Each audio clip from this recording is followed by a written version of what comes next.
All right, we got some non-homogenized milk. So this is straight from the cow.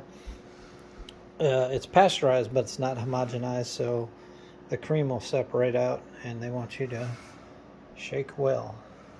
So what we did, we put a gallon into here, to this container. It's got a little pour spout, and then we skim the cream off the top. You can just open the top and skim it off with a spoon. And what we're doing is we're going to freeze dry this milk, so we want to get most of the cream out first. So we're just filling this pitcher up, and we're using that to transport it over here to our freeze dryer. I've got one tray filled. So we haven't freeze dried milk before yet. This will be the first time. We'll have to see how many fit. We got the medium size freeze dryer.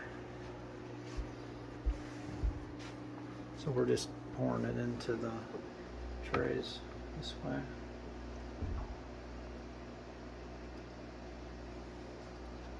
That's easier. Okay, so we got almost the whole gallon of milk into the trays.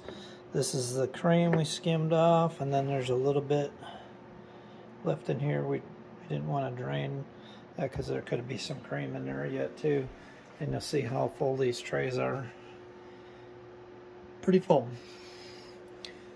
So we're going to freeze dry this, and we'll keep track of how long it takes. We'll let you know how many hours it takes, and we'll show you what the freeze dried milk looks like when we get done.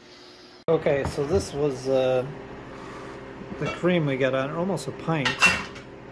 There may be a little bit of milk in there, but it's mostly cream.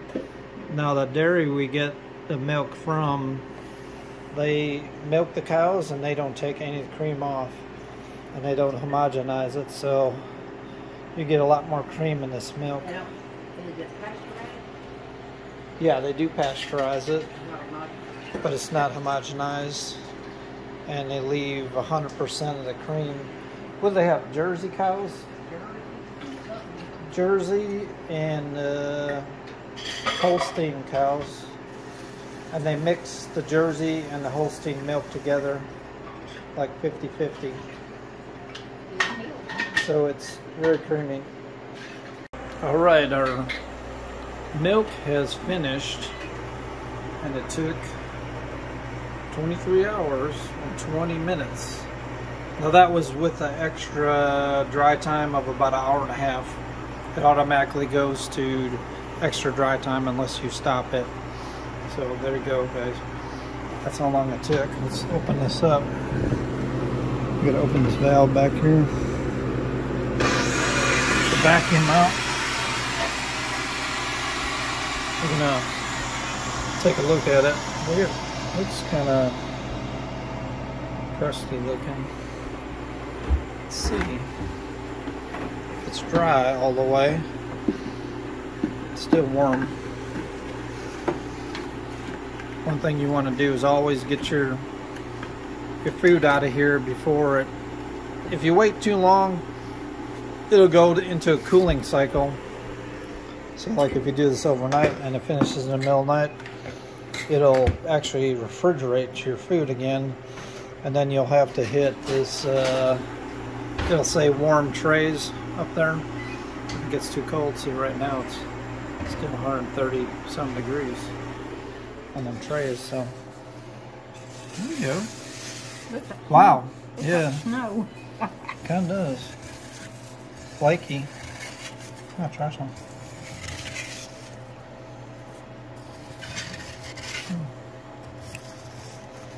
I don't know.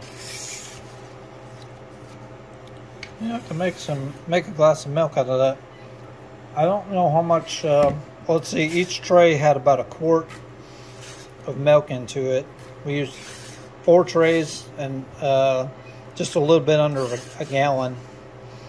So each, if you rehydrate that, each tray should be a quart. I'm gonna mash it up. I'm gonna put it in this big cannon jar. What is that, like a half a gallon cannon jar? Yeah. All mason jar. We're gonna take put in the food processor and just kind of pulverize it, and then we'll take some of that powder and we'll rehydrate it and see how it tastes. Okay, so we packed all our powder in there. So that's 2 quarts. So it went from a gallon to about 2 quarts. Here's some of it. I got 4 ounces in there. We're gonna rehydrate this, and I'm gonna get, yeah, that ain't dirty. 4 ounces of unedited, 4 ounces of water right there. All right, let's try it out. That's why I say a half and half. This is the first time we've done it, so we'll see how this comes out. Now, we did take a lot of the cream out of here. You might have to let it sit a little bit too, I'm thinking, so it fully rehydrates. So then kind of like crunchy.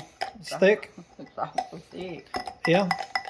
Well, they said half and half. What I looked up, half powder, half. Because you think about it, it was a gallon of milk, and now we got 2 quarts of powder, so that would make sense. It's a gallon. Yeah, a gallon. We started with a gallon of milk, and now we have 2 quarts of the powder, so that would make sense. Half of it was water. I'm going to try it. It looks a little crunchy still. We'll try it out.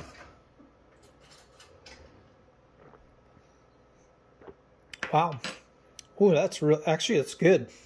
Tastes like, you know, if that was cold, that would actually taste like fresh milk. Why didn't you get you some cold water? It doesn't taste anything like, you know, if you've had that powdered milk, it tastes like cardboard. That actually tastes like real milk. That's good. It's sweet. It's very sweet. It's a little crunchy still. Milk. It's not. I'd recommend it. Go ahead and freeze dry some milk and keep it stored for emergency or recipes or whatever. If you can't get milk, you got some of that freeze dried. We put a silica gel packet in there that's made for food, and a oxygen absorber. And this will keep a long time, I'd say, because there's not a whole lot of fat in it. It's not skim milk though either. It's just, it kind of tastes like a whole milk, doesn't it? It's actually pretty good. I like it. I would mix it and let it sit in the refrigerator. Yeah, if you refrigerate this, rehydrate and refrigerate it. See, it's starting to, it's not so crunchy now. That is good. If that was cold, you wouldn't probably even know the difference that was rehydrated milk.